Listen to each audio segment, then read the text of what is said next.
Indeed. The government must act urgently to offer support and compensation. The words of a parliamentary committee looking into the plight of families affected by the profound side effects of a drug used to manage the effects of epilepsy.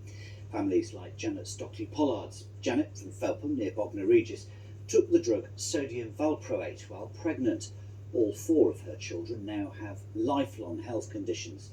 Edward Salt has been talking to her. For Janet and Steve from Felpham, bringing up their family hasn't been easy.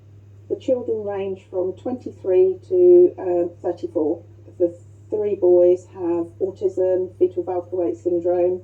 Our daughter has medical difficulties. You get ostracised within the community because you've got children that don't fit in with what's expected. And Janet's husband says the repercussions are ongoing. What impact has this had on the lives of your grandchildren? It's very clear from our point of view that they have so many similarities to the children and the difficulties that they've had, and you can just see it repeating itself all the way through. In 2020, an independent review found sodium valproate caused avoidable harm in babies whose mothers took the medicine while they were pregnant.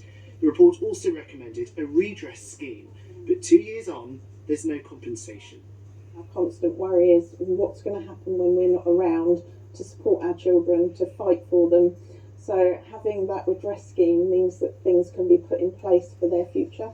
And that lack of compensation has been criticised by the Health and Social Care Select Committee, chaired by Winchester MP Steve Bryan.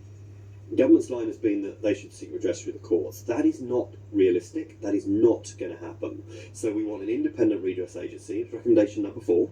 We want to see that implemented in full. The Minister has now agreed to look at that, which is positive, and our job as a select committee is to hold our feet to the fire.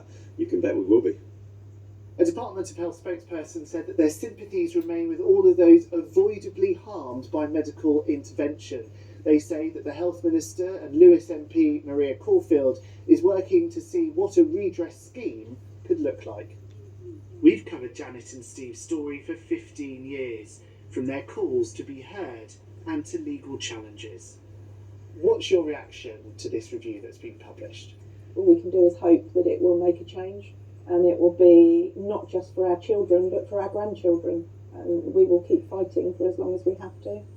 Edward Salt, BBC South Today, in Bognor Regis. Some news just in now.